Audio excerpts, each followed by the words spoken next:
Salut YouTube et bienvenue aujourd'hui pour une nouvelle vidéo, nouveau décor, nouveau format.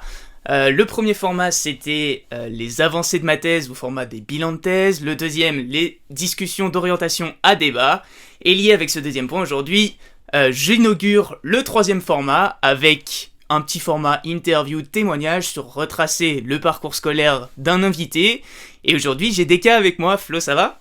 Salut Tim, ravi et très honoré d'être ici. Merci pour ton invitation. Super. Bah non, mais au contraire, c'est moi à qui ça fait le plus plaisir. Tu me fais l'honneur de passer sur la chaîne pour commencer un peu ce format. Comment ça va aujourd'hui ? Eh ben écoute, très bien, la forme. Hâte de pouvoir échanger avec toi sur ces différents sujets. Top. Là, on teste un nouveau format avec les moyens du bord. Ouais, nouveau concept. Là, on sait en même temps... J'étais en audio avec le téléphone, donc... on essaiera après un peu du bricolage, mais bon. C'est ça, système D, hein, système mais D. A priori, ça a l'air de faire l'affaire. Bon, tu vas bien ? Écoute, très bien. Et toi, de ton côté ? Super. Ouais, bah écoute, un grand plaisir aujourd'hui, en pleine forme. Il fait plutôt beau, donc c'est plutôt plaisant dans ces conditions. Eh ben écoute, je te propose sans plus tarder de commencer. Donc pour bien comprendre un peu l'idée de ce format, je voulais vraiment faire une sorte de témoignage pour retracer un peu ton parcours scolaire, s'attarder un peu sur qui tu es, mais vu plus précisément du point de vue du parcours scolaire. D'accord. Ce qui permet un peu de se détacher des interviews plus classiques, je dirais. Et puis en même temps, ça permet de faire le lien sur la ligne directrice un peu de cette chaîne. Parce que je trouve très intéressant de s'intéresser au parcours scolaire et plus précisément sur tes choix d'orientation, ce qui t'a amené à faire tel ou tel choix, ce qui t'a amené aussi à tout simplement avancer au fur et à mesure des années, au fur et à mesure de tes centres d'intérêt qui ont dû, j'imagine, évoluer un peu avec le temps. On va avoir l'occasion de revenir là-dessus. Et voilà, l'idée c'est d'avoir un petit échange et si ça peut en inspirer plus d'un sur comment se faire son parcours selon ses envies et puis peut-être parfois en sortant du système scolaire, parfois en restant dans les rails tout tracés que l'on connaît. Ça te va ? Ça me va. Top. Eh bien écoute, je t'invite peut-être pour les personnes qui ne te connaîtraient pas à te présenter. C'est plus simple que si c'est moi qui te présente. Alors, je m'appelle Florian, alias Deka, ou Dekin sur YouTube. J'ai 23 ans, je suis né à Sainte-Foy-les-Lyons. J'ai grandi à Villeurbanne, donc en banlieue lyonnaise.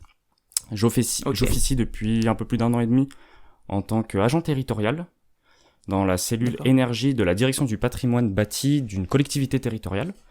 Donc, dont le rôle est d'assurer le bon fonctionnement opérationnel du patrimoine, que l'on parle des bâtiments, de la flotte de véhicules, nécessaires à la mise en application des compétences de cette collectivité, tout en assurant d'inscrire en fait ce patrimoine et la collectivité dans une trajectoire de neutralité carbone à l'horizon 2050. Voilà. Donc concrètement, ça consiste à accompagner mes collègues chargés d'opération sur les questions environnement, énergie, climat, pour leurs projets de construction et ou de rénovation du patrimoine, avec la prise en compte notamment du critère carbone qui devient de plus en plus intéressante et importante dans la considération des projets. Ça passe aussi par la gestion de tous les contrats d'énergie, de fourniture, donc de carburant, d'électricité, de gaz, de chaleur, par la supervision du déploiement d'unités de production d'énergie renouvelable. Donc on parle aussi bien de géothermie, de centrales solaires photovoltaïques, de réseaux de chaleur biomasse. Et puis enfin, on assure le verdissement de la flotte automobile de la collectivité. Donc c'est-à-dire le passage des véhicules thermiques vers un parc majoritairement à faible et ou très faible émission. Donc on parle de GNV, d'hydrogène ou d'électrique. Voilà. Donc si tu veux, les grandes orientations et décisions sont prises à des strates supérieures et on peut dire qu'on représente plus ou moins la charnière ouvrière qui est chargée de mettre en application, de mettre en œuvre ces différentes mesures pour permettre à la collectivité d'atteindre ses objectifs sur le plan de l'énergie et du climat. Voilà, en cohérence avec l'adoption de son plan climat. Voilà. D'accord. Top. Donc une orientation sur les collectivités territoriales et avec des enjeux pour le climat finalement. Pour le climat et avec un gros focus sur l'énergie, tout de même. Parce qu'on, focus sur l'énergie. Appliqué donc avec une vision très patrimoniale. C'est-à-dire qu'on On regarde pas de manière territoriale avec différents acteurs, ce qui est les privés, les particuliers, etc. Nous, on a vraiment un focus sur le patrimoine de l'agglomération. Quand je te parlais des compétences et du patrimoine, je peux prendre par exemple les crèches pour la petite enfance, l'agglomération au même titre que le département qui a des collèges, la région qui a des lycées, l'agglomération a des crèches pour sa compétence petite enfance, a des stations d'épuration pour l'assainissement, voilà. Tout un tas de choses. Et nous, une grande palette en fait. C'est ça. Et nous, on est chargé de gérer tout ça. Ok, génial, super. Comme ça permet de visualiser qu'est-ce que tu fais concrètement aujourd'hui. C'est ça. Et on va pouvoir s'intéresser même à ce que tu as fait avant pour en arriver là. Tout à fait. Et peut-être en commençant par une question qu'on a tendance souvent à poser. Quel type d'élève t'étais si tu devais te décrire au collège ou au lycée ? J'étais un élève très assidu. Très appliqué, passionné, je dirais. J'ai toujours eu, j'ai toujours été attiré par les études, par le fait d'apprendre des choses. Dès mon plus jeune âge, j'avais des bouquins sur les reptiles, sur les dinosaures, sur la faune, sur la flore. Enfin, j'aimais apprendre, voilà. Et après, en grandissant, un trait qui m'a particulièrement, qui peut me décrire, c'est, on va dire, l'anxiété. Voilà, je pense que c'est aussi intéressant de le dire. Ouais. J'étais vraiment, les études, c'est quelque chose qui me mettait très, mais je sais pas. J'ai me mettais une pression tout seul, tu vois, pour réussir. Et voilà. Ouais. Mais aussi, c'était une pression qui était plus ou moins positive. Enfin, qu'il a été dans certains cas et qui m'a permis aussi de me gérer moi-même et de me pousser dans un sens vers la réussite. T'étais pas le genre d'élève à y aller à l'école, si je peux me permettre. Excuse-moi de te couper, t'étais pas le genre d'élève en fait à y aller un petit peu à la cool et advienne que pourra, je fais ce que je peux. T'étais peut-être, ça te préoccupait plus que ça, du coup j'ai l'impression. Voilà, c'est ça, ça me préoccupait et j'avais envie de bien faire les choses, à la fois pour moi et à la fois pour mes parents. Voilà. Oui, je comprends. Et d'ailleurs, à ce propos-là, c'est une question que j'avais même pas pensé à te poser, mais est-ce que tes parents te mettaient une forme de pression pour ta réussite scolaire ou sans plus que ça, peut-être est-ce qu'ils aimaient suivre ton parcours, est-ce qu'ils étaient plutôt désintéressés, comment ils étaient assez intéressés, ils étaient derrière moi, voilà, ils contrôlaient tout ce que pas tout ce que je faisais, mais pas mal de choses. Non, c'était plus un soutien qu'une pression. Mais comme avec ma sœur, on s'est toujours globalement bien sortis à l'école, ça n'a jamais réellement posé de problème, tu vois. Ouais. Non, c'était vraiment super. Plus un soutien moral. Ok, top. Voilà. Et pour poser le décor aussi un petit peu, quand tu arrives justement à cette période fin de collège, début lycée, est-ce que toi tu savais ce que tu voulais faire plus tard ? Puisque c'est la grande question finalement, qu'est-ce que tu veux faire plus tard ? D'ailleurs, je pense que ce sera le titre de la vidéo si ça te va. Qu'est-ce que tu veux faire plus tard ? Ça pourrait être un format intéressant de faire ça avec ce titre-là. Et donc toi, je te renvoie la question, est-ce que tu savais finalement ce que tu voulais faire plus tard à ce niveau-là ? Alors, je te propose de nous intéresser au commencement. Dès mon plus jeune âge, moi, je voulais être ripper. Je sais pas pourquoi, mais j'avais une obsession, comme beaucoup de gamins, pour les camions poubelles. Et bon, c'est quelque chose qui m'est vite passé lorsque j'ai découvert Fast and Furious, AB Motors avec Monster Garage, etc. où je voulais ouvrir un garage de tuning quand j'étais au collège. Et ce que j'ai fait, c'est que en troisième, tu sais, tu dois faire un stage de découverte. Observation, voilà, donc je l'ai fait avec mon oncle dans son garage Citroën. Et puis bon, je me suis rendu compte que Fast and Furious dans la vraie vie, c'était pas vraiment ça.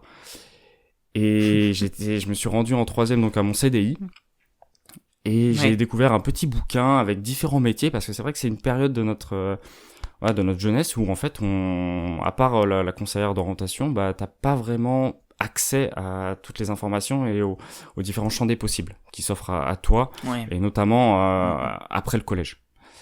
Et du coup, j'ai ouvert ce petit manuel et j'ai regardé un peu tous les métiers qui existaient. Et là, je suis tombé sur une page et c'était écrit ingénieur en maîtrise de l'efficacité énergétique. Alors, comme toi, je pense que je n'avais rien pipé. Mais j'imagine. Va falloir que tu nous en dises plus. Oui. Mais pourtant, c'était quelque chose je sais pas, je trouvais ça stylé. Et j'avais envie de creuser un peu plus là-dedans, tu vois, d'être un peu dans la recherche.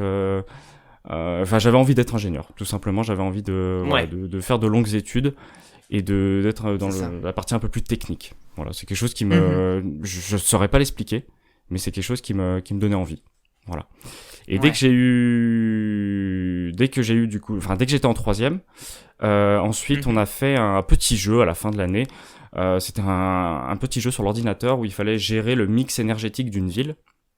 Donc il y avait une chaufferie centrale avec un réseau de chaleur qui permettait d'approvisionner des pavillons en chaleur. Il y avait des éoliennes, voilà. Et il fallait un peu gérer tout l'approvisionnement énergétique de cette ville.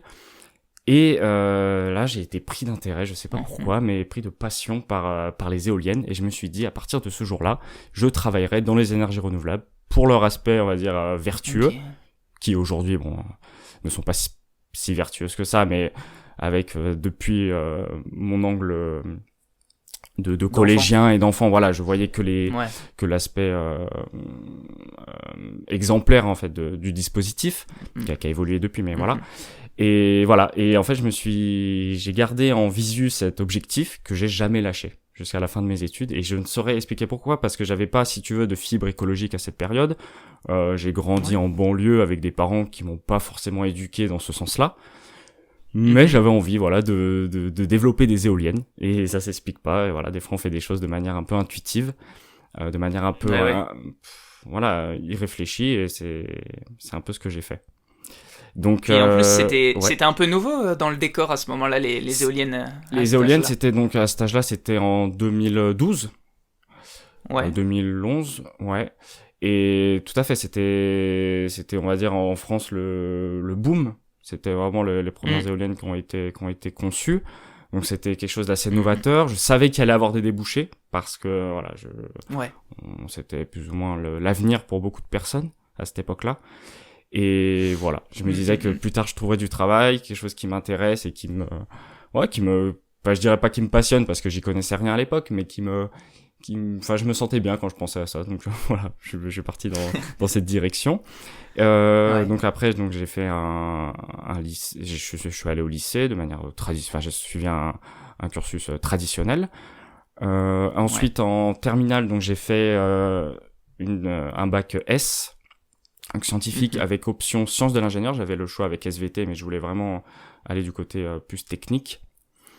D'accord. Donc voilà, j'ai eu mention bien. Donc à la sortie de ma terminale, deux choix s'offraient à moi. C'était soit d'aller directement en école d'ingé. Donc pour ça, je devais faire une prépa. Et l'INSA proposait une prépa intégrée, donc qui était relativement intéressante. Sauf qu'il fallait payer 100 € simplement pour déposer son dossier. Oui. Voilà. Et les fameuses écoles privées. Mais l'INSA c'est privé. Faudrait que je me renseigne. En tout cas, c'est le schéma que je connais sur les écoles privées, qui souvent tu dois payer pour déposer ton dossier. Je me renseignerai, tiens. Et j'avais même pas l'assurance, si tu as la garantie que mon dossier allait être accepté. D'être pris. Donc voilà, et à cette époque, 100 € c'était quand même 100 €. Et du coup, la deuxième alternative qui s'est offerte à moi, c'était de faire un DUT. Quelque chose qui était aussi assez méconnu à cette époque, si tu veux. DUT, ça t'offre un bac+2, et ça, la grande particularité et peu de personnes le savaient à l'époque, mais ça te permet, si t'es dans les premiers 15% de ta promotion, d'accéder aux mêmes écoles d'ingénieurs que ceux qui font une prépa. Donc de là, je me suis dit... Une voie passerelle, en fait. Voilà, c'est ça. Et connaissant, on va dire, l'anxiété, la terminale que j'avais très mal vécue, au-delà des notes, mais de mon état mental, on va dire, et de la pression qu'il y avait, etc., je me suis dit, la prépa, je pense pas que ça soit pour moi. Malgré le fait que tous mes amis et tous mes collègues du lycée étaient partis en prépa. Et moi, j'ai fait le choix plutôt d'aller en DUT, et de choisir donc le DUT génie thermique et énergie. Donc il y a la particularité d'être à la fois très généraliste, avec des connaissances générales, de mathématiques, de thermodynamique, sur les enjeux énergie-climat, de mécanique des fluides, d'acoustique, etc. Mais de faire également un focus sur des connaissances beaucoup plus techniques, comme sur le transfert thermique, la propriété des matériaux, la régulation, la combustion, les échangeurs, la maîtrise de l'efficacité énergétique, les énergies renouvelables et toutes ces choses-là. Et puis des notions un peu plus professionnelles comme la métrologie, le traitement de l'air, etc. Donc c'était très très, si tu veux, multisectoriel, multifilière. On rentrait pas forcément au fond des choses dans tous les domaines, mais pourtant on voyait une palette de matières qui étaient vachement intéressantes.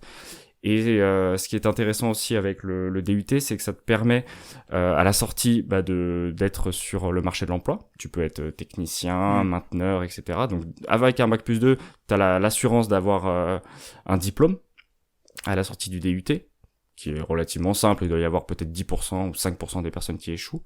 Alors que si je partais dans une prépa, il était tout à fait possible que j'ai pas d'école à l'arrivée, tu vois.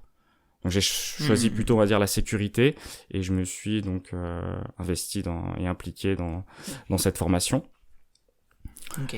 Et puis voilà, avec la possibilité d'évoluer. C'est-à-dire que tu sors du DUT, tu peux faire une licence pro. Donc en 3, tu peux faire une année supplémentaire et tu peux atteindre un grade supérieur. Tu peux, comme je te l'ai dit en introduction, décliner vers une école d'ingénieur. Donc voilà, il y avait encore tout qui était ouvert, tout qui était à écrire à la sortie du DUT, et c'est ça qui m'intéressait dans cette formation. Ok.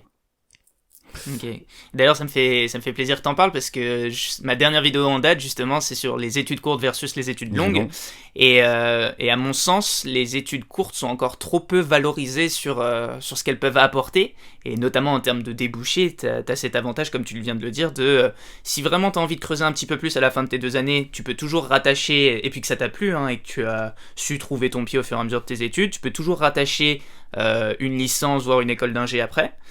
Et puis si tu as envie d'intégrer tout de suite le marché de l'emploi, tu as la possibilité de, au contraire, trouver un travail à la suite de tes 2 années d'études. Et tu as cet aspect que je trouve très sympa de soit très professionnalisant, soit de pouvoir intégrer une autre filière pour continuer si ça te plaît. C'est ça, c'est ça. Ok. Donc voilà, donc j'ai eu mon DUT, j'ai fini, on va dire, globalement sur les 4 semestres, en moyenne peut-être 3e sur 80. Donc ce qui me permettait d'accéder à une école d'ingénieur.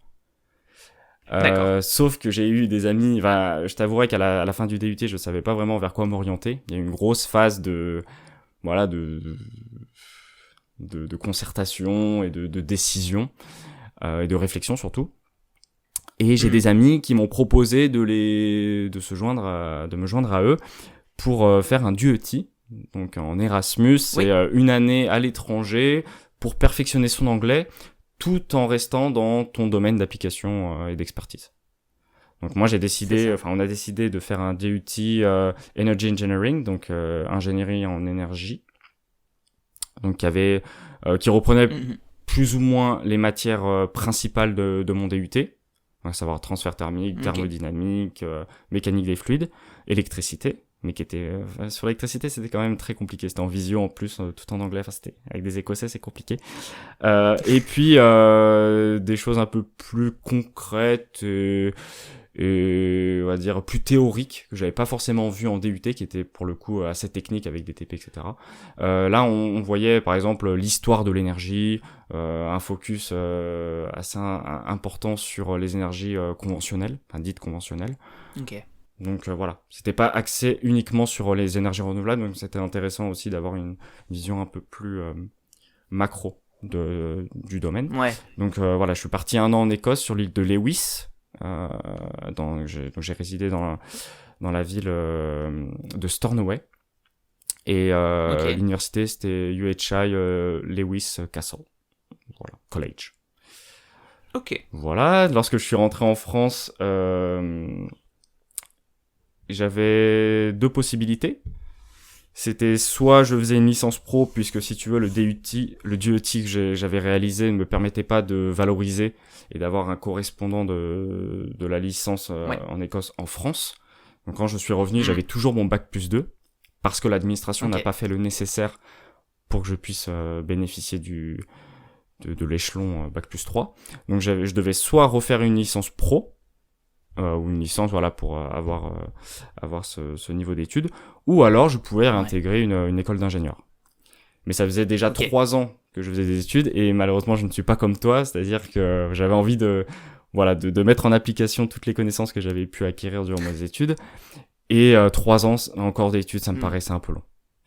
Donc j'ai pris, on va dire, la voie de la facilité, et je suis venu dans le sud-ouest, sur Bayonne, et j'ai fait donc une licence pro en écologie industrielle qui est proposée sous 2 formes. Première forme en alternance et une deuxième forme qu'ils appellent forme initiale ou formation initiale, qui est sans alternance, mais tu fais un projet sur l'année et t'as un stage de 4 mois à la fin. Donc moi je voulais faire l'alternance, c'était vraiment quelque chose qui m'intéressait, ça permettait aussi d'assurer, on va dire, la transition vers le monde professionnel, et c'est vraiment quelque chose qui m'attirait vachement. J'étais sorti assez fort dans mon expérience en DUT. C'est vrai que je l'ai pas évoqué, mais il y avait 2 stages, un stage en fin de première année, un stage en fin de deuxième année que j'ai fait dans l'entreprise SNEF, donc dans le génie climatique, et ça m'avait beaucoup plu. Là, j'avais envie de travailler peut-être en bureau d'études fluide ou en énergie environnement. Et voilà, donc j'avais une certaine appétence, si tu veux, pour l'alternance et pour ce que ça pouvait apporter, en plus de la rémunération. Le problème, c'est que le Pays Basque, c'est une zone très touristique, mais très peu industrielle. Ce qui fait que pendant des mois, j'ai cherché une alternance et j'ai pas trouvé. Donc j'ai fait la formation en ce qu'ils appellent initiale. Donc j'ai eu un projet sur l'année qui était résolument tourné vers la sobriété en eau. Donc on devait baisser, ou du moins réduire et optimiser l'empreinte en eau virtuelle du campus. Donc tu vois, il y avait un campus à la restauration scolaire, donc j'ai travaillé en partenariat avec notamment le Crous qui gérait la restauration scolaire, le réfectoire du site, pour déjà proposer une alternative végétarienne et pour travailler sur le gaspillage de l'eau, le gaspillage alimentaire, etc. Toutes ces questions-là. Donc c'était très intéressant au final. Et puis ensuite, je devais faire à la fin de ma licence un stage de 4 mois. J'ai eu beaucoup de mal à trouver. Et puis une semaine avant le début du stage, la collectivité territoriale que j'évoquais en introduction, qui cherchait donc un stagiaire pour mettre en application une feuille de route permettant de mettre le patrimoine de cette collectivité sur la trajectoire de neutralité carbone vers la transition écologique et énergétique. Et donc j'ai postulé, j'ai fait un petit entretien d'embauche et j'ai été pris. Et donc j'ai fait mes 4 mois, j'ai fini ma licence avec l'oral, etc. Et mon responsable et mon directeur, étant contents du travail que j'avais fourni pendant ces 4 mois, ont décidé de me prolonger pendant c'était 6 mois. Ils m'ont prolongé 6 mois en CDD. Ensuite, ils m'ont reprolongé 4 mois. Et ensuite, ils m'ont reprolongé 6 mois. Et depuis octobre, maintenant, je suis titulaire. C'est-à-dire que le poste a ouvert et j'ai été recruté sur mon poste. Donc, voilà, je suis fonctionnaire. Félicitations déjà. Merci beaucoup. Non, c'est sûr que j'ai eu beaucoup de chance sur ce coup-là. Je suis arrivé au bon moment. J'ai trouvé quelque chose qui correspondait exactement à ce que je recherchais. Et au final, qui correspond énormément qui entre vraiment en phase avec mes convictions. C'est-à-dire, je m'étais jamais, pour moi, je voulais travailler de base dans le privé. Et c'est vrai que je m'étais jamais posé la question de travailler. Je savais pas ce qui était possible de faire dans la fonction publique. Et avec du recul, c'est sûr que c'est quelque chose qui correspond beaucoup plus à mes attentes, à mes convictions et à ce que j'ai envie de faire de ma vie. Donc voilà, servir au bien commun et pour l'intérêt de tous. Voilà, c'est quelque chose qui aujourd'hui m'anime beaucoup. Voilà. Ok. Super. Écoute, alors il y a plein de choses très riches qui ont été dites et j'ai envie de rebondir sur pas mal de choses parce que finalement on a pu retracer tout ton parcours de A à Z et ça permet de bien comprendre ta cohérence et je trouve ça assez marrant pour quelqu'un de anxieux en fait pendant tout son parcours de finalement t'as fait des études qui sont assez anxiogènes je trouve en tout cas qui peuvent stimuler ce sentiment de se sentir un peu oppressé parce que bac S quand même c'est pas le plus facile aussi à ce niveau-là. Tu t'en es super bien sorti. Puis tes études après qui entrent en résonance avec ce qui te plaisait vraiment. Donc pour quelqu'un qui savait... Enfin, que tu sais, qui au début était un petit peu paumé sur qu'est-ce qu'il voulait, au final, on pourra dire... Ouais, c'est ça. On pourra dire merci à ce fameux CDI. Hein. Tout à fait. À ce fameux livre. C'est assez drôle de voir la cohérence d'ensemble. Mais ce qui est intéressant... D'ailleurs... je t'écoute. Ouais, vas-y. Non, vas-y, je t'en prie. En fait, ce qui est intéressant, selon moi, c'est que souvent, en fait, les jeunes ont une passion, ont des choses qui les animent, et ils vont essayer de trouver un métier en accord avec ça. Et c'est pour ça que beaucoup selon moi, mais beaucoup de jeunes ont du mal à trouver leur voie, à trouver, on va dire, leur vocation professionnelle. Et moi, c'était tout l'inverse. C'est-à-dire que j'ai eu une intuition et je me suis dit, c'est mes études qui vont me forger. C'est mes études qui vont créer plus ou moins mes centres d'intérêt, qui vont plus ou moins développer ma pensée critique. Et c'est un peu ce qui s'est fait. C'est-à-dire que, comme je te le disais, j'avais pas forcément de sensibilité pour le vivant, pas vraiment de considération réelle pour l'environnement. Et c'est à force d'apprendre des choses qu'on te rabâche au début de chaque nouvelle matière qui commençait sur les enjeux, sur la perte de biodiversité, sur le réchauffement climatique, sur l'urgence, etc., sur le contre-la-montre qui se joue actuellement. Et ben voilà, ça a développé progressivement en moi un esprit un peu plus critique et puis voilà, un intérêt pour ces questions-là. Donc ouais, c'est ça. Et ce qui est intéressant, c'est que tu as réussi à finalement te faire ton propre parcours. Tu t'es pas focalisé sur je dois absolument à tout prix faire telle et telle étude pour faire quelque chose qui me plaît, mais tu as plus organisé tes études de sorte à ce que ça te permette de faire ce qui te plaît. Je sais pas si tu vois la nuance sur je vois la nuance. Est-ce que je m'enferme à tout prix sur un chemin tout tracé et puis je dois m'y coller à tout prix, sinon c'est game over pour moi. Ou toi tu as plutôt, j'ai l'impression, et tu me dis si je me trompe, construit ton parcours de sorte à finalement développer ce que tu sentais que tu aimais pour au final l'approfondir petit à petit et en arriver là où t'en es maintenant. C'est ça, tout à fait. Et ça me permettait aussi, si dans l'éventualité où j'échouais, de pouvoir me réorienter vers autre chose. Tu vois, il y avait plein d'autres domaines qui m'animaient beaucoup plus. Voilà, j'avais toujours ça en backup si dans l'éventualité où je réussissais pas mon parcours. Donc, complètement. Bon, au final, je m'en suis bien sorti. On va pas se mentir. Et c'est top parce que ça permet aussi d'aborder la question de la vocation, puisque finalement, même si toi tu n'avais pas spécialement de vocation étant tout petit, ou du moins elle a pu évoluer avec le temps, t'avais quand même un centre d'intérêt très fort pour tout ce qui est énergie et avenir en tout cas, avoir un impact positif, je pense, c'est quelque chose qui t'a toujours un peu suivi. C'est ça, c'était voilà, faire le mieux possible de mon vivant, faire ma part du colibri pour réduire ou diminuer l'empreinte de l'activité, des activités humaines sur l'environnement et notamment sur la biodiversité. C'était quelque chose qui me tenait à cœur et qui aujourd'hui me tient toujours à cœur. C'est toujours sûr. À cœur. Ouais. Du coup, tu dirais que tes études t'ont conforté dans tes choix d'orientation globalement mes études m'ont conforté, mais m'ont surtout... Oui, si. Mais ouais, mes études m'ont conforté. Ouais, tout à fait. Ok. Non, c'est assez sympa de voir aussi comment tu as pu tracer ça, parce que c'est une voie aussi qui est... En tout cas, c'est peu commun, je pense, même si je pense que la conscience un peu écologique, c'est quelque chose qui prend de plus en plus, j'ai l'impression, qui prend vraiment de l'ampleur. Mais c'est quand même quelque chose de marginal comparé à des formations plus classiques, ouais, tout à fait. Encore une grosse prépondérance et domination de l'économie ou d'autres sujets de management, etc. C'est sûr que ces aspects-là... malgré le fait qu'ils soient en pleine expansion depuis quelques années, moi je suis arrivé à un moment où c'était plus ou moins la genèse et de nouvelles formations émergeaient et c'était le bon moment pour les intégrer.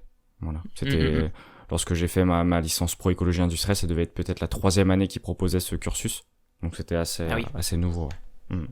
Quelque chose d'assez récent. Voilà. Et ce qui est assez drôle, c'est pour connaître un petit peu vite, mine de rien, ton parcours à travers tes vidéos YouTube, puisqu'on ne l'a pas encore évoqué, mais on va avoir l'occasion peut-être aussi de l'évoquer, puisqu'à côté de ça, tu as quand même développé une bonne chaîne YouTube qui t'a permis aussi d'aborder plein de sujets différents. C'est ça. Et du coup, on va pouvoir en venir sur ce qui te plaisait en dehors de ce système scolaire, parce que ça me semble aussi capital de s'arrêter sur ce qui te plaisait en dehors de ce système scolaire, et donc de t'épanouir en dehors de tes études.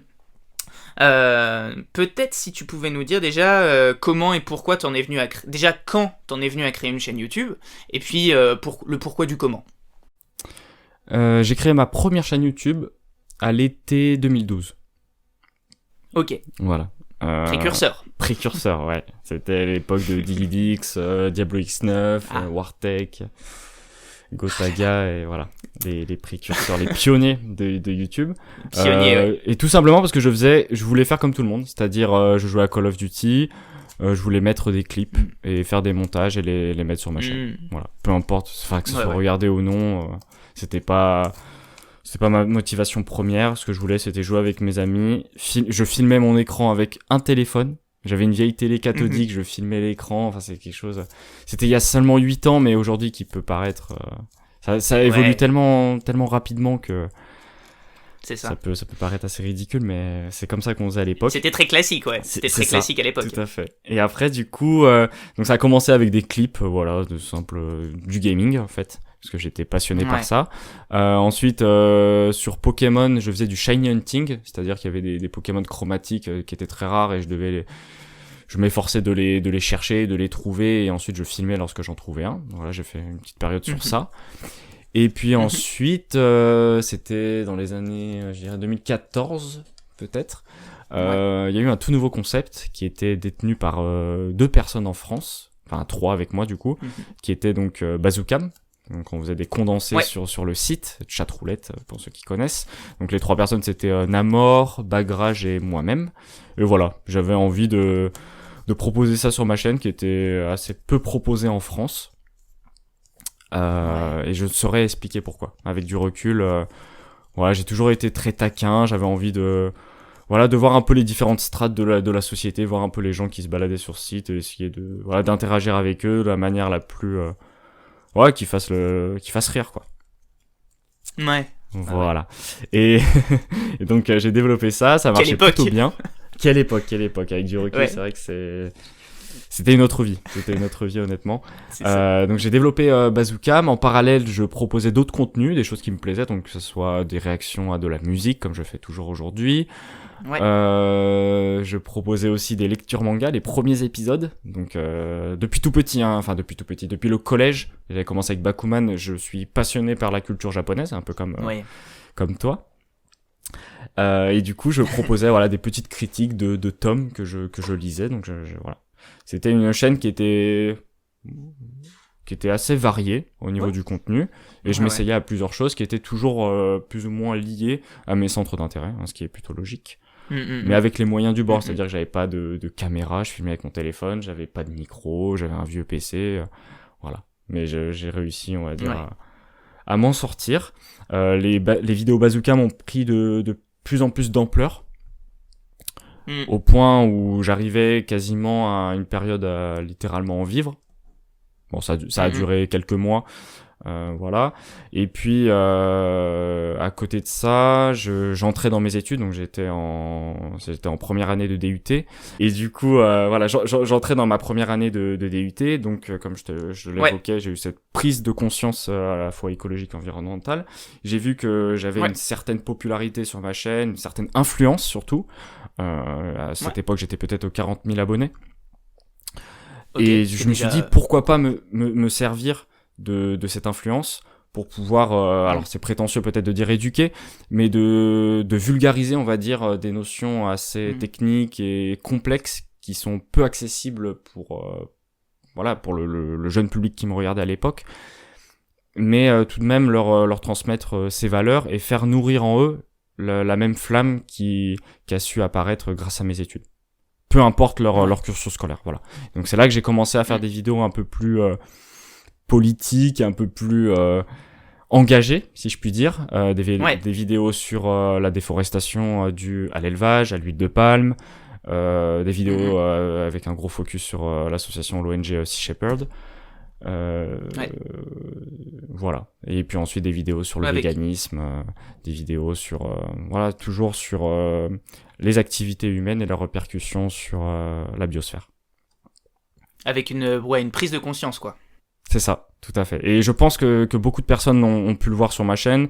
J'ai commencé à faire beaucoup plus de vidéos de sensibilisation au détriment des vidéos Bazookam, ce qui a plus ou moins entraîné une certaine mutation dans mon audience, avec une baisse des vues qui s'est manifestement observée, mais qui, pour moi, comptait peu, parce que j'avais fait mon temps sur Bazookam, j'avais sorti une 60aine de vidéos, je pensais avoir fait le tour du sujet, et puis ça commençait un peu à me ronger de l'intérieur, et ça pouvait avoir des répercussions sur ma vie professionnelle. Donc c'était bien de se faire reconnaître dans la rue, ça boostait, ça flattait mon ego.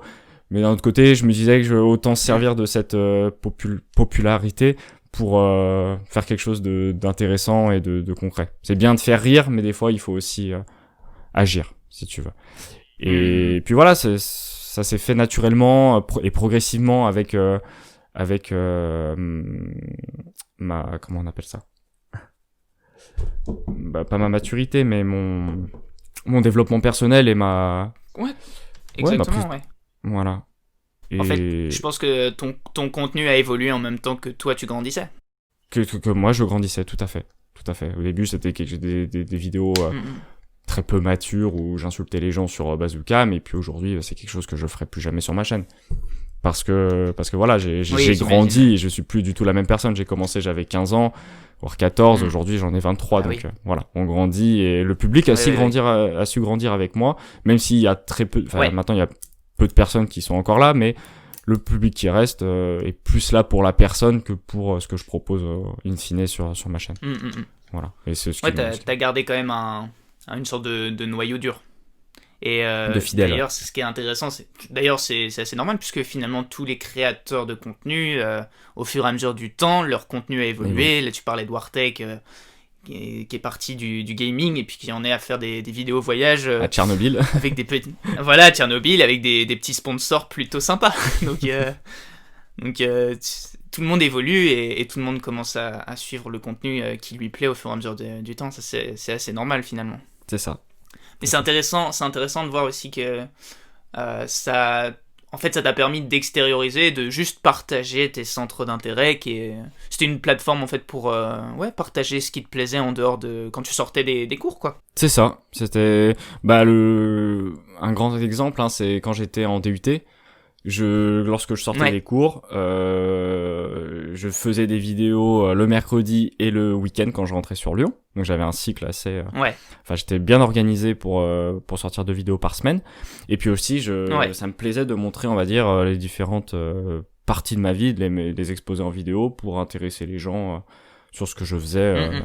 Voilà, donc j'avais fait une vidéo un jour à l'université, j'avais fait des vidéos sur mon cursus en DUT, enfin voilà. C'était aussi quelque chose qui m'intéressait de partager des moments de ma vie. Quand je suis parti en Écosse, j'ai fait des carnets de bord, enfin des journaux de bord, Ouais. Voilà, j'ai fait plein de choses à ce niveau-là. J'ai montré l'université, mon projet que j'avais là-bas. Voilà. C'est aussi, à la fois, ça montrait mes centres d'intérêt, mais ça montrait aussi mon évolution. Évolution, pas professionnelle, mais mon évolution plus personnelle et formatrice. Ouais, en tant que personne. C'est ça. Voilà. Super, Tom, et ça permet de bien de voir aussi toutes les phases qui ont pu avoir. Je trouve on retrouve finalement, on associe bien tes différentes périodes YouTube à ton parcours finalement. On peut à peu près se douter, la période Bazooka, c'était à peu près quel âge, puis ensuite la période un peu plus prise de conscience écologique, puis ensuite je partage un peu mes centres d'intérêt, puis ensuite peut-être une dimension plus prise de conscience. Ça se ressent assez facilement, je trouve. Pour avoir regardé beaucoup tes vidéos, je trouve que ça se ressentait assez bien, quoi. Et ce qui était sympa, je trouve, c'était vraiment personnel et sincère, ta démarche. Je sais pas si... Tu vois, on trouvait vraiment que voilà, c'est ça qui me plaît en ce moment, et voilà pourquoi ça me plaît, et vous prenez pas, moi je vous propose le contenu, et tu vois, je trouvais ça très intéressant, cette façon de faire. Ouais, c'était tout à fait ça. C'est peu importe si ça faisait des vues ou pas, tu vois, aujourd'hui je fais des vidéos sur la musique, c'est quelque chose de niche, voilà, mais bon, ça me tient à cœur de le faire. Je sais qu'il y a quelques personnes qui apprécient de regarder. Moi, ça me plaît de faire ces vidéos, donc je le fais de manière tout à fait désintéressée, comme tu peux le dire. Et voilà. Alors ça l'a pas toujours été. Quand j'étais dans ma phase Bazookam, je regardais beaucoup plus les chiffres. Parce que c'est une période de YouTube qui était assez spéciale. On avait les débuts des pranks, enfin, il y avait des youtubeurs qui arrivaient à tirer un salaire de ce qu'ils faisaient. J'avais un peu de la poudre dans les yeux, tu vois. Je voulais faire quelque chose de cette chaîne, et voilà, je savais pas vraiment où j'allais. J'étais un peu perdu aussi dans ma vie, tu vois. Je savais pas vraiment, j'étais en DUT, mais je savais pas trop ce que je voulais faire plus tard. Je savais pas où trop j'en étais dans mes relations, etc., amoureuses ou avec mes amis. Enfin, c'était une période assez bizarre, et au final, c'est l'Écosse qui a vraiment représenté un tournant, tu vois. Et que ça soit dans mes études. Vraiment, ça a joué. Sans l'Écosse, je serais parti en école d'ingé, et au final, j'ai pas du tout fait ça, et je serais pas où j'en suis aujourd'hui. Je serais même pas dans cette partie de la France en fait. Enfin, tu vois, ça joue vachement. Ouais. Et puis aussi sur mes centres d'intérêt, sur par exemple le véganisme. Sans l'Écosse, jamais je serais passé. Enfin, voilà, ça a joué un pilier majeur et central dans mon évolution. Donc c'est intéressant aussi des fois de se laisser un peu, de vraiment d'agir de manière intuitive et de se laisser un peu porter par le courant de la vie tout simplement, et d'arrêter de toujours de chercher un sens à tout ce qu'on fait et à ce qu'on doit faire. C'est bien aussi de se laisser un peu guider. Ça tombe très bien que tu en parles. Je comptais l'aborder après l'expérience à l'international, mais là ça me fait une transition toute faite avec justement l'Écosse et ce qui a été une plaque tournante un petit peu pour toi dans ton évolution personnelle et professionnelle. Et parce que d'ailleurs on a l'impression que tout était assez clair et fluide, tranché, avec un parcours un peu bien ficelé, bien tout tracé, mais finalement j'imagine bien, comme tu le disais, que tu avais tes périodes de stress, et il faut pas croire que sous prétexte qu'on a un peu une grande ligne directrice, qu'on n'a pas nos moments aussi de stress, hein. J'imagine que ça aussi ça devait être quelque chose de difficile à gérer. C'est ça. Moi j'ai toujours eu beaucoup de mal à gérer cet aspect-là, mais au final je m'en suis toujours sorti. Et tu vois, je pensais que c'était quelque chose qui allait peut-être disparaître même à la fin de mes études. Et dans le monde professionnel, c'est une autre forme de stress. Donc c'est quelque chose qui te lâche jamais, et il faut travailler sur soi pour aller de l'avant à ce niveau-là.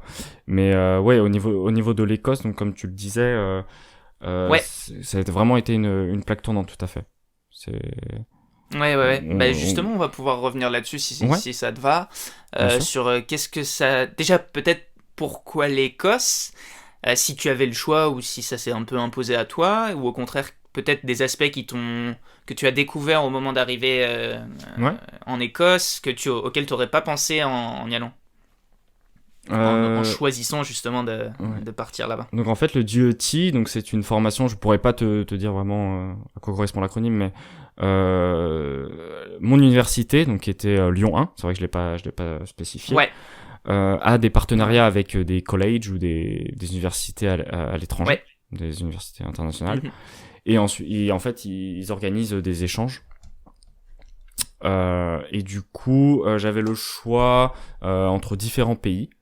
Sauf que mes copains de DUT, donc que j'avais notamment, qui ont participé activement à mes vlogs, donc Thibaut, Jérôme, Gillian, quand j'étais à Bourg-en-Bresse lorsque je faisais mon DUT, et que beaucoup de personnes sur ma chaîne, si tu veux, connaissent, eux voulaient partir en Écosse. Ils avaient déjà trouvé le collège, avaient déjà des contacts, etc. Et en fait, comme moi j'étais toujours en cours de réflexion, eux ils savaient déjà de but en blanc où est-ce qu'ils allaient aller. Bah en fait moi je suis venu me greffer, si tu veux, à leur projet, et j'ai pas eu à réfléchir où est-ce que je pouvais aller. Par contre parce que je voulais pas aller tout seul dans un autre pays, j'allais pas aller en Ukraine tout seul, voilà, je voulais rester quand même avec mes potes. C'était un peu réconfortant, tu vois, et puis c'était une expérience à vivre entre amis, donc c'était sympa. Par contre j'avais la possibilité et que eux n'avaient pas, d'aller à Édimbourg dans une université qui s'appelle Napier,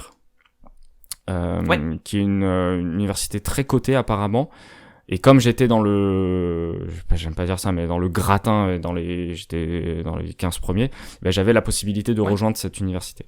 Le problème c'est que, comme je te l'ai dit, ça m'intéressait pas, tu vois, je voulais pas faire ma vie en Écosse, je voulais faire simplement un an histoire de développer mon anglais, parce qu'à cette époque j'étais absolument pas bilingue. J'avais simplement des bases assez fortes, mais quand même elles méritaient quand même d'être consolidées. Et du coup voilà, je suis parti avec eux sur l'île.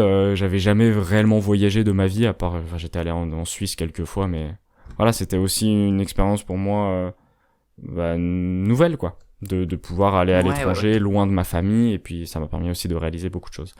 Et l'Écosse, du coup ça a pas été forcément un choix de destination, plus quelque chose que j'ai subi, mais de la manière la plus positive qu'elle soit, hein. Je l'ai très bien vécu, et du coup j'avais pas d'a priori sur les Écossais, et j'ai su un peu plus tard que les Écossais en fait adorent les Français, et on a tous les deux une haine partagée pour les Anglais, donc c'est assez marrant. Les Écossais aiment beaucoup les Français. Donc lorsque je suis arrivé sur l'île, par exemple, j'ai mon professeur que j'avais jamais rencontré, que j'avais simplement avec lui chatté par mail, qui est venu me chercher à l'aéroport, qui m'a trouvé un Airbnb jusqu'à que ma résidence un peu étudiante là ouvre. Et voilà, donc c'est lui qui a fait toutes les démarches pour ça. Après, c'était une petite île, on était 16 000, c'était très intime. Oui. Mais bon, c'était quand même... ils sont très très gentils, quoi. Et c'est ce qui m'a le plus marqué, je pense, de mon voyage. C'est vraiment la manière d'accueillir les gens et de leur bienveillance et puis leur gentillesse. Et attends, tu me disais que du coup, t'avais pas beaucoup voyagé avant de partir.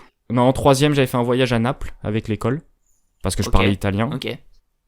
Mais non, sinon j'avais jamais voyagé, donc c'était l'occasion aussi pour moi. Je pense qu'au fond de moi, même si j'en ressentais pas forcément le besoin, à part le fait que je voulais aller depuis tout petit au Japon, mais bon, c'était bien loin, tu vois. Mais non, je pense qu'il y avait comme un besoin un peu inconscient un désir inconscient et refoulé de partir un peu à l'étranger et de sortir un peu du cocon familial qui parfois comme aujourd'hui peut être assez réconfortant et on se sent bien, mais c'est bien aussi de pouvoir partir et se développer soi-même. C'est aussi important à cet âge-là, vers 18-19 ans, de tracer un peu son chemin. Bien sûr. Et alors justement, comme c'est un peu un saut dans le grand bain finalement, t'es immergé dans un pays, nouvelle culture, nouvelle langue. Est-ce que toi c'était particulièrement difficile? Bon, j'imagine que du coup, comme t'as des facilités un petit peu, t'as dû passer outre ça, mais c'est vrai que ça doit être impressionnant au début. Attends, j'ai ma caméra. Il n'y a plus de batterie. D'ailleurs, à chaque problème technique, on pourra faire sans caméra pour la fin. Ouais, ok, bah vas-y, je coupe. C'est pas dérangeant. Non, je coupe la cam, du coup. L'audience comprendra que, vas-y, on peut couper la caméra. Ok, pas de souci. Et j'ai une petite anecdote sympa à ce sujet-là, c'est que vers 19 ans, en fait, quand je suis parti en Écosse, comme j'avais très peu voyagé, j'avais jamais pris l'avion de ma vie. À 19 ans. Donc c'est quelque chose qui est assez rare. Oui, on prenait que la voiture pour partir en vacances. Ou le train. Et du coup, là, pour aller faire en plus des études sur le climat, bon, c'est assez intéressant, mais c'est paradoxal plutôt. Mais j'ai pris 3 avions pour pouvoir aller sur l'île. Voilà. Donc je peux dire que la journée était assez éprouvante pour quelqu'un qui a jamais pris l'avion, en prendre 3 dans la même journée. Je connais. Et puis même se dire que je vais partir 6 mois loin de ma famille et tout. Bah moi c'était quelque chose de. Enfin j'avais très peur. Hein, j'appréhendais vachement, mais en même temps j'avais cette petite excitation de partir à l'aventure sur une île un peu à la Robinson Crusoe. Et pourtant non, pas du tout. C'était développé, mais j'avais cette image-là. Je connaissais rien, tu vois, de l'Écosse. C'est vraiment le plus au nord. C'est très proche de l'Islande. Ouais. C'est à 3500 km t'es pas parti non plus à Hong Kong, tu vois ce que je veux dire? Non, mais quand même, c'est quand même à 3500 bornes. T'es pas parti non plus. Ouais, à part des moutons, il y a peu de choses quand même sur l'île. Ouais, voilà. Et donc, en fait, quand je suis arrivé, un jour après, j'ai concocté une otite à cause de l'avion, pas à cause des 3 avions. Ah. Ce qui fait que je suis arrivé là-bas malade, mais malade. Hein. Enfin, une otite, je sais pas si t'en as eu en étant grand, parce qu'on en avait beaucoup quand on en développait beaucoup quand on était petit, mais ça fait énormément, extrêmement mal. Et du coup, j'ai dû aller chez le médecin. Donc j'avais pas de carte vitale, j'avais rien. Ma carte européenne n'était pas encore faite, elle était en cours d'élaboration. Enfin, une galère. J'ai dû aller chez le médecin, mes potes étaient pas encore arrivés. J'étais dans un Airbnb. Enfin, ça m'a mis directement dans l'ambiance, si tu vois ce que je veux dire. Et clair. Mais bon, c'était aussi intéressant d'essayer de parler anglais. Quand je suis arrivé, je comprenais rien. Hein. Je pipais pas un mot de leur dialecte, de leur accent qui est très marqué. L'accent, ouais. Voilà, et puis au fil du temps, écoute, à force d'avoir des cours magistraux en anglais, ton oreille s'habitue. Pas forcément la parole, le parler, ça a pas. Je me suis un peu amélioré, mais le plus flagrant, c'était vachement c'était plutôt l'écrit, parce qu'on devait faire pas mal de rapports en anglais. Donc ça j'ai permis de set up pas mal. Et puis surtout l'écoute. L'écoute, c'était ce qui a le plus, bien sûr, ce qui s'est le plus amélioré. Et le problème, c'est que moi, j'étais en colocation avec mes amis, donc français. Ce qui fait qu'à la maison, on parlait pas anglais. Et ça, c'était peut-être la plus grosse erreur que j'ai pu faire. C'est que on passait le plus de temps, on avait très peu d'heures de cours. Je devais faire peut-être 17 heures par semaine. Donc la majorité de mon temps, j'étais à la maison avec mes potes et on parlait français, quoi. Sauf quand il y avait mon pote Kyle, voilà, c'est ça. Et si j'avais une chose à refaire, ça serait ça. De vraiment d'être en immersion totale à la fois à l'école et à la maison. Ok, ouais. Voilà, sinon après j'ai pas eu les cours. Ouais, vas-y. Ouais. Continue. Non, à part ça, j'ai pas eu de les cours. Ouais, non, mais à part ça, comment tu l'as vécu? Comme je te disais, à part ça, j'ai pas eu de difficultés particulières au niveau de la langue ou quoi que ce soit. Les profs étaient très bienveillants. C'était une ambiance assez conviviale, voilà, pas prise de tête. En même temps, c'est une petite île. Bon, voilà, il y avait pas de grands enjeux à la clé. Les cours, c'était des cours magistraux pour la plupart. Très peu d'exercices sur table, enfin quasiment jamais fait. On en a fait un petit peu, mais c'était des profs qui récitent leurs cours. Et puis voilà, en anglais. J'avais 17 heures par semaine, ça me faisait des journées où je commençais vers 9h, je finissais à 14h30, 15h. En Écosse, c'est une culture et un peuple qui mange très tôt pour aller au pub le plus tôt possible. Donc c'est assez déroutant au début. Tu vois, ils sortent du travail, ils mangent à 17h, quoi. Ouais. C'est une autre façon de vivre. Et du coup, au niveau des cours, on avait des partiels. C'est vrai que je l'ai pas évoqué, mais mon DUT, il avait la particularité aussi d'être en contrôle continu, et ce qui était pas mal pour moi. Ah, ok.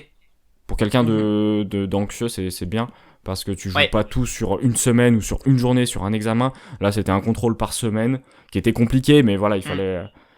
Tu pouvais te rattraper. Enfin, c'était bien, et puis ça te mettait, on va dire, dans un cycle de travail rigoureux. Et voilà. Moi, je révisais toujours 2 semaines avant mes examens, alors que quand t'as des partiels, au final, tu révises une semaine avant et puis tu te foires. Donc, moi, j'étais pour ça. Et puis, du coup, quand je suis arrivé en Écosse et j'ai vu que c'était des partiels, j'étais un peu, on va dire, anxieux, et j'appréhendais un peu parce que j'avais jamais eu réellement d'examen de la sorte à part le bac.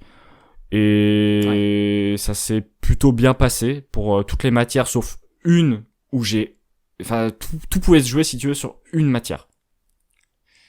Et au final, c'était l'électricité, c'était très compliqué, et j'ai réussi à l'avoir. Et du coup, j'ai eu mon diplôme. Okay. Et voilà. Mis à part cette matière, sinon le reste c'était finger in the nose, comme ils disent. Non, vraiment, ça allait. Au niveau de la difficulté, c'était très intéressant.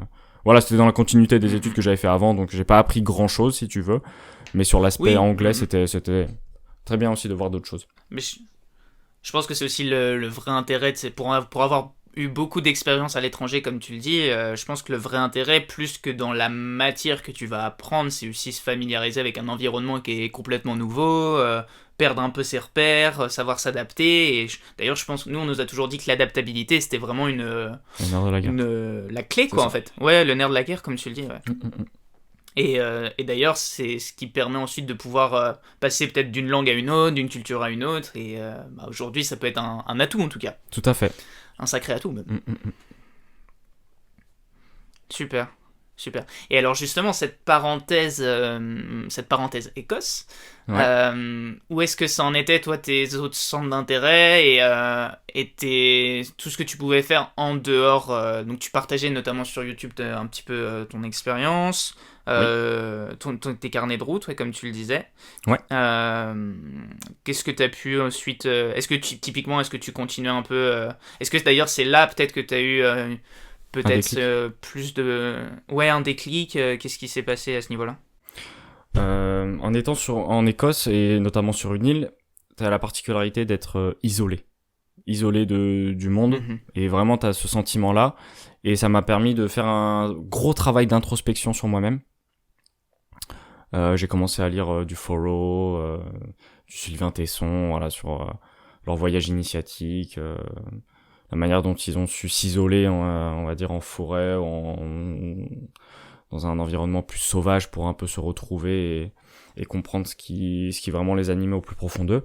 Et j'ai eu vraiment ce déclic à cette époque. J'ai un peu lâché certaines choses, notamment les mangas parce que je pouvais pas m'en procurer. Le gaming parce que c'était la connexion, t'imagines bien que c'était compliqué, et puis j'avais que mon ordinateur. J'ai lâché pas mal de mes centres d'intérêt pour me focaliser sur d'autres qui étaient tout aussi intéressants, et j'ai été très intrigué par la poésie. Ok. Et à cette époque-là, je sortais avec une fille qui faisait des études de lettres et qui m'a accompagné dans la rédaction, dans l'élaboration d'un premier recueil de poèmes, donc que j'ai sorti en indé, voilà, en très peu d'exemplaires sur ma chaîne, enfin voilà, sur mes réseaux, etc. Donc pendant cette année, j'ai écrit ce recueil qui m'a fait énormément avancer sur pas mal de sujets que je gardais profondément enfouis en moi. Et puis je partageais, comme tu l'as dit, mes balades, l'environnement, les paysages qu'il y avait sur l'île qui étaient vraiment magnifiques. Et voilà, ça me plaisait aussi de pouvoir partager tout ça avec mon audience. Ok. On voit bien aussi cette parenthèse sur ce que ça a pu t'apporter. Et comme je te disais tout à l'heure, hein, pour l'avoir vu à travers un œil de spectateur, finalement, ça se ressentait, je trouvais aussi, au niveau de ton contenu. Et d'ailleurs, il y a un centre d'intérêt où je me demande aussi où est-ce que t'en es, qu'est-ce qui t'a amené à faire cette transition-là, c'est le tatouage. Je pense que c'est aussi quelque chose maintenant qui te définit. Ouais. Et comment t'es tombé là-dedans? Est-ce que c'est par hasard? Est-ce que peut-être, je sais pas, peut-être le manga, peut-être à l'inverse la musique, peut-être... comment t'en es venu là-dedans? Du coup, c'est quoi le... Est-ce que tu saurais le dire déjà? En gros, est-ce que tu saurais... Ouais, vas-y, je t'ai expliqué. Qu'est-ce que tu veux savoir? C'est quel centre d'intérêt que tu veux? Ouais, là on est sur le tatouage. Comment le tatouage, est-ce qu'il y avait une transition? Ouais. Le tatouage. Ouais, tout à fait. Alors le tatouage, c'est pas né du manga. C'est quelque chose que je voulais faire depuis longtemps, mais alors au niveau du style, je savais pas du tout. Je savais pas ce que je voulais faire, combien j'en voulais, quel style ils allaient avoir. Je suis vraiment allé à l'aveugle, si tu veux. Et en fait, comme tu le sais, j'écoute du metalcore, enfin, plus généralement du core. Et dans ce style de musique, il y a une communauté, enfin la communauté est très attirée par les choses, on va dire un peu traditionnelles. Et beaucoup de personnes sont tatouées avec des tatous de marins. Ah ouais. Ouais, les premiers tatous qui ont été faits donc au 19e siècle, avec les premières machines à encre, voilà, ils tatouaient les marins anglais. Et à force en fait de voir tout ça, bah on est rapidement influencé. Et j'ai commencé du coup à me faire tatouer ce genre de motifs. Et une fois que tu rentres dans ce style, tu peux difficilement t'en détacher. Et voilà, aujourd'hui j'en ai peut-être je dirais une douzaine. Et voilà. Non, ça s'est fait de manière... j'ai pas vraiment réfléchi, tu sais, on vit dans une société un peu d'image, et quand à force de voir des gens qui portent certaines enfin, que ce soit des vêtements ou des tatouages, une coupe de cheveux, etc., malheureusement, bah, tu es... Enfin, malheureusement ou non, hein, mais tu veux un peu t'approprier ce qu'ils ont, et voilà, ça s'est fait de cette manière, et j'en suis très content, parce que avec le temps, c'est devenu de mes passions principales, et j'adore me faire tatouer, je sais pas pourquoi, mais et peut-être aussi parce que c'est vrai que j'avais pas évoqué, mais peut-être aussi quand j'étais petit, j'avais au collège par exemple, où les gens sont très méchants, où on se moque de ton corps, on se moque de ton apparence, etc. Et j'ai littéralement détesté mon corps pendant des années, et le tatouage a représenté un peu une issue, et m'a permis aujourd'hui de mieux accepter mon corps. C'est-à-dire que plus il est tatoué, et plus je l'aime, et plus j'aime des parties de lui qu'avant je détestais. T'aimais pas. Voilà. Ça se fait aussi de manière plus ou moins inconsciente, quoi. Je pourrais pas mettre des mots dessus, mais voilà, et puis complètement. Et puis j'avais et d'ailleurs, ce qui est... puis j'avais mon cousin aussi qui écoute le même style de musique que moi, et qui a aussi des tatouages traditionnels depuis des années. Mais voilà, c'est quand tu t'évolues dans un environnement, t'es facilement influencé, quoi. Oui, c'est sûr. Mais ce qui est marrant, c'est que justement, c'est au moment où en écoutant cette musique, d'ailleurs, les paroles de ce type de musique sont engagées, je pense, et c'est vraiment aussi là une dimension centrale c'est peut-être aussi qu'est-ce qui te fait aimer ce style de musique? C'est ça que j'aurais dû poser comme question d'ailleurs. Est-ce que c'est les paroles? Est-ce que c'est le fait justement que même dans je pense que l'engagement se sent aussi bien dans le fond que la forme sur ce type de musique. Tout à fait. L'engagement sur la forme, tu vas l'avoir avec le scream, avec des choses qui sont très agressive. Ouais. Alors pas pour tout, hein, mais pas pour tous les morceaux, mais pour beaucoup quand même. Moi, ce qui m'a beaucoup plu, c'est l'émotion. Moi, j'écoute de la musique pour me sentir vibrer, pour me sentir vivre, pour me sentir vivant, tu vois. Donc c'est ça qui m'a plu dans le corps. Et ensuite, comme tu le disais, dans le fond, avec à la fois les lyrics, les messages, l'implication des groupes avec des ONG, donc notamment Architects avec Sea Shepherd, qui m'a permis donc de découvrir cette ONG, et ensuite qui m'a fait passer végétarien en lisant un article sur un de leurs sites. Enfin, tout est lié, et c'est assez intéressant aussi de décortiquer. Mais oui, c'est vraiment l'engagement, et puis la passion. Ces groupes-là font ce qu'ils font pour la passion, et uniquement la passion, parce que c'est pas un style qui marche tant que ça. Et voilà, j'aime bien les gens j'aime bien les gens passionnés en fait, tout simplement. C'est quelque chose qui m'a toujours plu. Et donc mes premiers tatouages, ça c'est plus ou moins retranscrit dans mes dessins. Le premier tatouage que j'avais, c'est nihiliste. Je voulais simplement un lettrage, une typo pour voir un peu comment c'était la douleur, etc. Et c'est ma musique préférée qui m'a fait aussi grandir et comprendre pas mal de choses sur des événements passés que j'ai pu avoir, familiaux et personnels.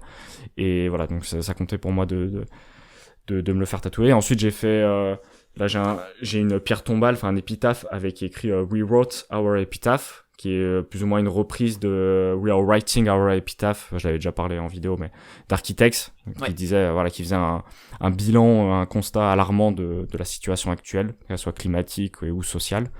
Il disait qu'on était en train d'écrire notre épitaphe, qu'on était simplement en train de se condamner, quoi.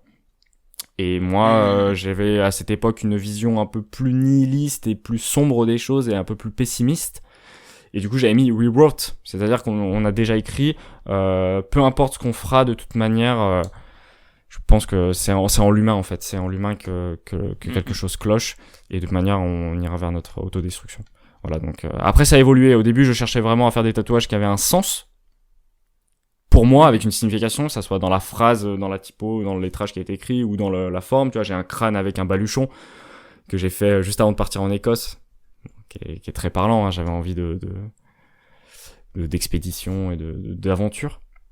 Et puis aujourd'hui, là, je me suis fait un pan, je me fais des aigles, parce que le simple fait de me faire tatouer aujourd'hui a un sens pour moi. J'ai pas besoin de trouver une signification à ce que je fais pour justifier ou non le fait qu'il soit sur mon corps. Le simple fait de me faire tatouer, en fait, ça a un sens parce que ça me représente aujourd'hui. Et voilà. Donc ça aussi, de ce côté-là, ça a pas mal évolué. Et on peut voir l'influence de la musique, notamment, sur tout ça. C'est top. Et d'ailleurs, peut-être ma dernière question sur tout ce qui est centre d'intérêt en dehors des cours, ce serait justement qu'est-ce que tu en retires ? Et je te propose de le faire... centre d'intérêt par centre d'intérêt, donc on va peut-être commencer par les derniers qu'on a abordés. Qu'est-ce que tu retires justement de ton expérience avec le tatouage ? Qu'est-ce que tu en retires ?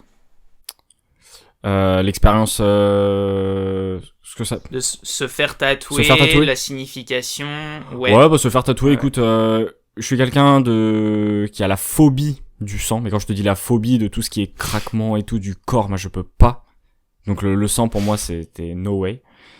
Et pourtant, enfin, tu vois, les prises de sang, etc., moi, je tourne de l'œil, je supporte pas, depuis tout petit. Okay. Et pourtant, les tatouages, ça me fait absolument rien. Mais vraiment.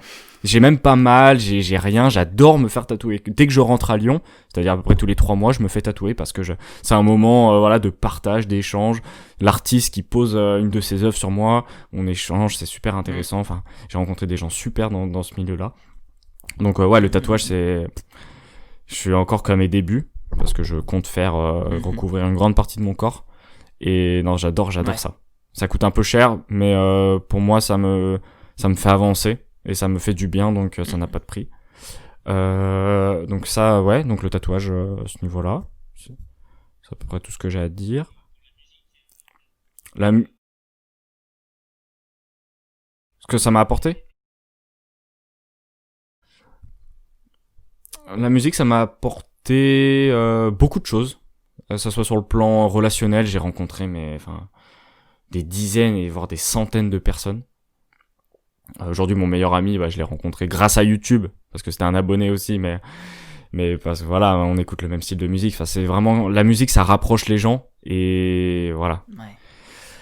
Ça m'a apporté, comme je te le disais, Architects m'a permis de connaître l'ONG Sea Shepherd. qui m'a encore plus engagé dans la lutte que j'évoquais précédemment, et m'a fait passer donc végétarien du jour au lendemain. J'avais fait notamment une vidéo 1 an sans manger de viande, où j'explique un peu pourquoi, enfin les fondements de cette démarche. Non, la musique, c'est, et puis voilà, les concerts, c'est ce que je préfère le plus faire dans ma vie, donc c'est vraiment la chose la plus importante dans ma vie, c'est la musique. Ok. Voilà. Et peut-être aussi le manga, du coup. Le manga, donc la culture nippone, c'est quelque chose qui m'intéresse depuis le collège, comme je te le disais. J'avais commencé les mangas avec Bakuman, des auteurs de Death Note. Et puis j'ai continué, j'achetais des tomes au fil de l'eau avec l'argent de poche que me donnaient mes parents. Voilà, et puis j'avais toujours dans un coin de la tête ce fameux voyage au Japon que tout le monde convoite.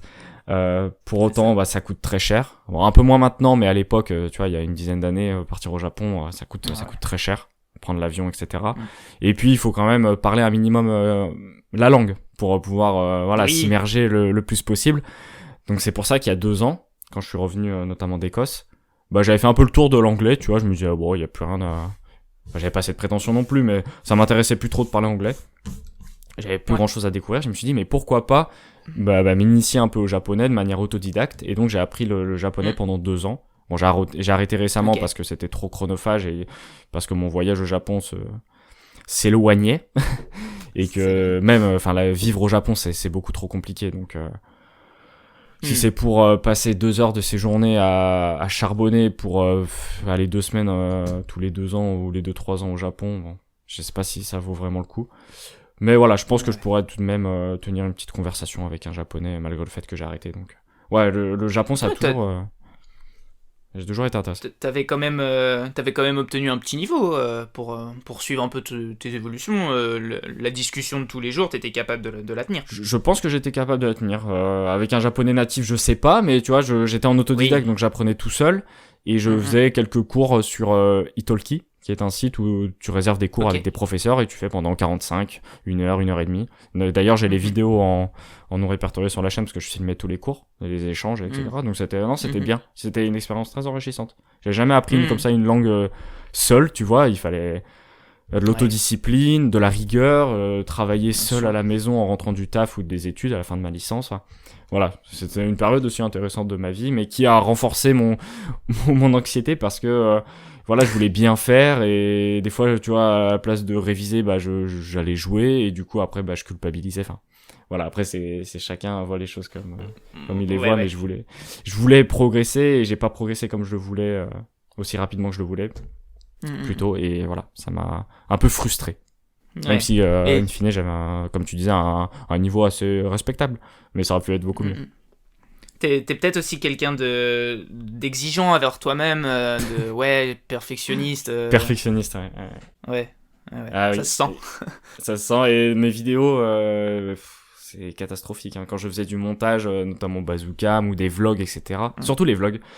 J'essayais vraiment que la musique matche le plus possible avec mes mouvements. J'essayais de faire des choses...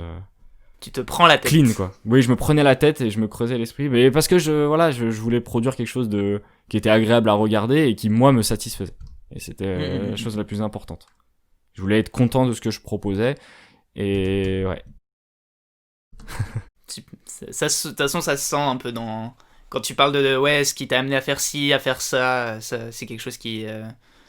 Parce que finalement, nous on se connaît que moi, en étant abonné à toi, ensuite je te propose ce format de vidéo, et donc c'est vrai, d'ailleurs, t'en sais un petit peu, j'en sais sûrement du coup plus sur toi que tu en sais sur moi, mais du coup, pour moi, je me retrouve aussi dans ce que tu décris, sur cet aspect un peu perfectionniste, où tu sais, t'es contrarié si ça tu le fais pas comme tu voulais vraiment le faire, quoi. C'est ça.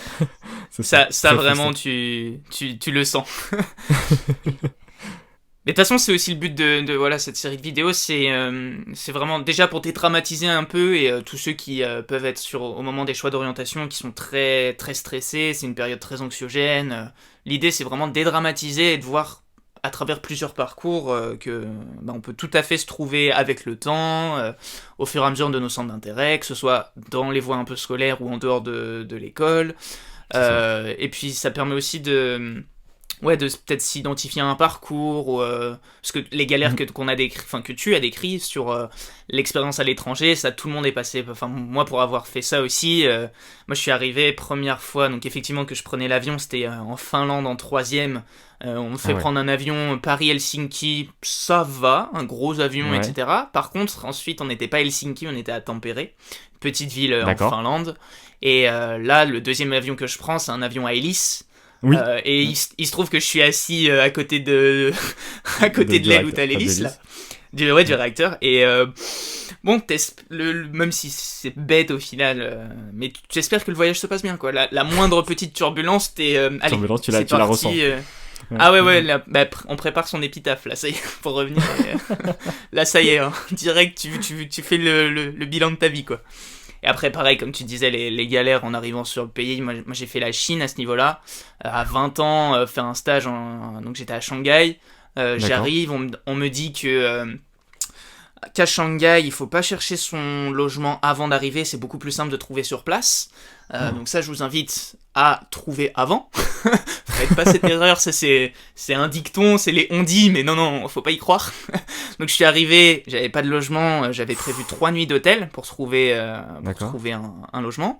Ouais. Il se trouve qu'en arrivant, donc tu sais, la Chine, c'est pas les mêmes règles, donc tout ce qui est Google, Facebook, c'est censuré, il faut passer par un VPN. Mon VPN ne marche pas sur place, donc j'ai aucun moyen de contacter ma famille, juste pour dire, tu sais, bien arrivé, quoi. Donc assez stressant. Et alors, comble du comble, ma carte bancaire fait des siennes, et du coup, en fait, j'avais dû garder une ancienne carte bancaire qui n'était plus valide, et comme un débilos, j'essayais de faire marcher cette ancienne carte bancaire. Donc tu m'étonnes que mes paiements ne passaient pas. Je m'en suis pas rendu compte sur le moment, hein, évidemment. Et pour couronner le tout, mon téléphone était SIM bloqué, et du coup je pouvais mettre qu'une seule carte SIM. Donc enfin bref, les galères que t'évoques. La galère totale. Oh, c'est puissance 1000 la tienne. Moi j'étais juste malade, hein. C'est tout. Le top du top, quoi. Mais ça vaut vraiment le coup. Aussi. Avec tu vois, avec le recul, comme toi, j'en dresse une expérience. Tu vois, c'est inoubliable. C'était il y a 3 ans, j'en reparle encore, avec la même ferveur, tu vois. C'est... Oui. Puis oui, voilà, c'est ça aussi. Ce qui te fait galérer sur le moment, c'est ce qui te fait sourire après. Et c'est ça. C'est ce qui fait le charme aussi de l'expérience. Si c'était tout lisse. De l'aventure. Est-ce que ce serait aussi drôle ? Si tout se passait bien, est-ce que ça serait aussi drôle ? Non, je pense pas. Voilà. Non. Il faut bien des aléas, et c'est ce qui pimente, on va dire, l'aventure. C'est ça. Non, c'est top. Okay. Et puis, très intéressant. Peut-être pour finir à ce niveau-là, donc on a bien évoqué tout ce que j'avais à peu près évoqué. Je pensais peut-être évoquer aussi tes projets à venir, que ce soit sur le plan professionnel ou même en dehors, peut-être sur YouTube, si tu as du contenu qui arrive. Qu'est-ce que tu as prévu de beau pour pour 2021, tiens. Pour 2021, on est un peu dans une, comme tu le sais, une période un peu particulière où il faut pas trop prévoir de plans sur la comète parce que tu sais qu'ils vont pas se réaliser. Niveau professionnel, écoute, toujours évoluer au sein de mon poste. J'envisage en octobre de commencer la prépa. Donc là, j'ai eu le test de préinscription à la prépa parce que je suis fonctionnaire mais je suis pas titulaire de mon grade. Donc c'est comme si j'avais qu'un bac pour l'instant. D'accord. Voilà, c'est le problème, ou pas, enfin, de la fonction publique. Donc j'envisage de faire une prépa pour passer le concours en 2022. Donc ça c'est voilà. Et puis ensuite continuer les missions que j'avais listées en début de. On voit beaucoup de choses que j'ai pas pu évoquer, mais c'est un travail on est très peu, on est 2 pour tout faire, mais c'est passionnant, et c'est ce qui m'anime et ce qui me motive à me lever tous les matins. Donc voilà, donc continuer sur ça, et puis sur le plan perso, j'aimerais finir mon second recueil de poèmes. Qui est depuis des années et des années en cours d'écriture, mais voilà, j'attends le bon moment pour le finir et la motivation pour l'achever, et puis le ressortir en quelques exemplaires aussi, voilà, de manière DIY. Et puis je t'avouerai que j'ai pas trop de projets, même sur ma chaîne YouTube. Aujourd'hui, comme t'as pu le voir, je pense, je sors des vidéos un peu au fil de l'eau. Quand j'ai envie de tourner quelque chose, je le fais, tu vois, quand je rentre. Là, j'ai fait les Oscars de la musique parce qu'on est en fin d'année, c'est bien de faire un petit bilan sur l'année écoulée. Non, je t'avouerais que j'ai aucun projet pour ma chaîne YouTube. Et sur les autres centres d'intérêt, sur la musique, j'espère le retour des concerts à la rentrée 2021, donc en septembre, et les groupes qui commencent à booker, donc j'espère que ça sera réalisable. Avant l'été, je pense pas que ça sera possible. Faut pas se... Ça risque d'être compliqué. Mais voilà, ça va être très compliqué. Mais voilà, donc j'espère le retour des concerts. Et puis continuer ma collection de mangas, de bouquins. Voilà. Toujours découvrir de nouvelles petites pépites. Et puis compléter les séries que j'ai en cours. Voilà. Ouais. Donc pas énormément de projets, mais j'essaye de vivre... le plus possible ancré dans le présent, et voilà, j'essaye de pas trop me projeter, parce que plus on se projette et plus on est déçu, et plus on est anxieux. Donc voilà, j'essaye de vivre plus ou moins au jour le jour, et ça, pour l'instant ça me va plutôt bien. C'est marrant que cette anxiété ait été suivie à ce point. C'est vraiment quelque chose. Ouais. Même si c'est paradoxal, c'est que j'ai fait des vidéos. Tu sais t'en détacher quand même, tu vois ce que je veux dire. C'est pas non plus, ça tronche pas au quotidien, voilà. Ça dépend. Mais ce qui est marrant, c'est que YouTube, ça a permis de faire un gros travail sur ça aussi. C'est-à-dire que j'ai fait des conventions, j'ai fait de la radio, j'ai fait des vidéos, donc ça a permis de m'exprimer un peu mieux à l'oral, etc. Même si aujourd'hui, je le fais beaucoup moins, mais il y a une période où j'étais un peu plus introverti, un peu plus réservé, tu vois, quand j'étais au lycée, et ça a permis de vraiment me décomplexer, quoi, totalement. Ouais. Et vraiment, YouTube, de ce côté-là, ça a beaucoup aidé. Mais oui, c'est marrant, je l'explique pas, ma mère se fout de ma gueule à chaque fois quand je lui dis, mais pourtant je suis allé voir récemment un hypnologue. Non, c'est pas un hypnotiseur, je crois que c'est un hypnologue, c'est les médecins en hypnose.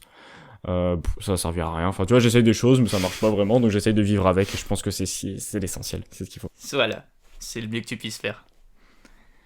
Super. Et peut-être en petit mot de la fin, moi j'avais une question. D'ailleurs, oui, on l'a pas précisé, mais donc je t'avais tenu au courant des grandes lignes que je comptais aborder, mais pour garder un peu ce côté naturel, je t'ai pas tenu au courant des questions précisément. Et du coup, je t'avais juste dit, pour conclure, j'aimerais bien faire une petite question de conclusion, et je pensais tout bêtement, si tu devais conseiller ou dire quelque chose à un collégien, un étudiant, un lycéen qui serait dans ces phases un peu difficiles justement au moment de faire ses choix d'orientation, quelqu'un qui serait complètement paumé, qui sait absolument pas ce qu'il veut faire, qu'est-ce que tu lui dirais? Question complexe, parce que j'étais complètement paumé, et je pense je conseillerais à cet enfant d'écouter son cœur, de pas écouter son entourage, mais pas de l'écouter, enfin, pas de réfuter de tout ce qu'ils vont dire, mais vraiment de pas essayer de faire plaisir aux autres, et de vraiment chercher sa voie et ce qui vraiment profondément l'anime. Et je sais qu'à cet âge-là, c'est très compliqué, parce qu'on aime des choses qui, malheureusement, dans le monde professionnel, ont un peu plus aujourd'hui. C'est-à-dire que si t'aimes les mangas, tu peux être dans la traduction, tu peux être dans l'audiovisuel. Enfin, avant, c'était beaucoup plus compliqué à notre époque, notamment la nôtre, enfin même la tienne, où tout ce qui était audiovisuel, c'était beaucoup moins développé. Mais aujourd'hui, je pense que tu peux faire ce que tu veux. Et il faut qu'ils foncent, quoi. Il faut qu'ils foncent, et surtout qu'ils se mettent aucune pression, parce qu'on pourra toujours rattacher les wagons. S'il échoue dans un domaine, il pourra toujours se réorienter vers autre chose. Je sais que c'est compliqué, parce qu'il faut derrière qu'il y ait une certaine garantie financière, il faut qu'il y ait un soutien financier de la part des parents, ou même lui s'il prend un crédit. Enfin, je sais très bien que ça soulève d'autres questions qui sont beaucoup plus profondes, mais il faut qu'il s'écoute, et je pense que c'est le plus important.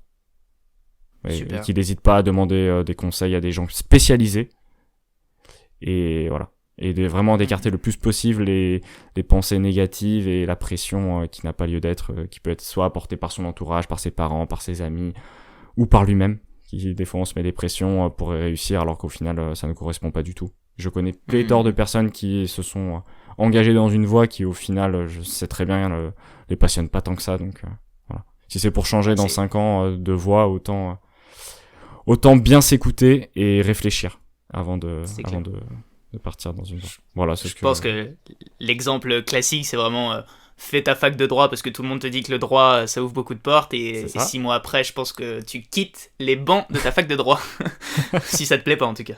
C'est ça. Ouais. Super, top. Bah écoute, moi je pense que j'ai abordé à peu près tout ce que je voulais. Est-ce que tu avais d'autres choses qui te tenaient à cœur ou auxquelles on n'aurait pas pensé sur le moment, auxquelles tu voulais aborder? Non, je pense qu'aussi on a fait tout le tour. C'était, écoute, très intéressant. J'espère que ça sera éclairant pour les personnes qui écouteront, les personnes qui sont en quête un peu d'identité, qui se cherchent dans leur voie professionnelle. Ne vous mentez pas à vous-même, parce que, c'est un conseil que j'ai à vous donner, parce que quand vous allez arriver dans le monde professionnel, si à l'époque vous trichez à l'école, etc., dans le monde professionnel, tout se verra et tout se saura. Donc voilà, soyez vous-même et produisez le meilleur de vous-même. C'est le plus important. Faites-vous plaisir et éclatez-vous. Voilà. Super. Ben, j'irai bien dans ce sens-là déjà pour te remercier de nous avoir partagé ton parcours.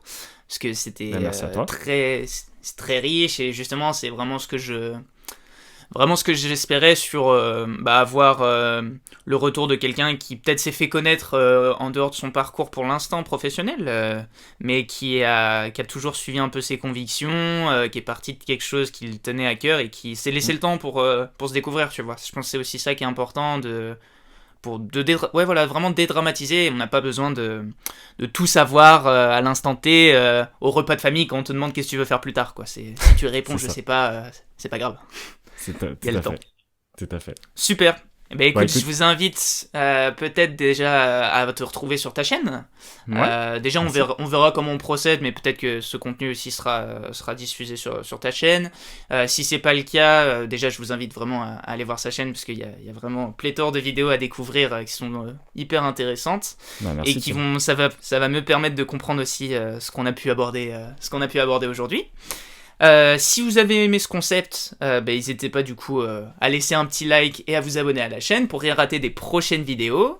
Les prochaines vidéos à venir d'ailleurs, ce sera sur l'évolution de ma thèse. J'ai un bilan de thèse qui arrive donc pour le mois de décembre avec un premier colloque au programme, ça c'est teasé.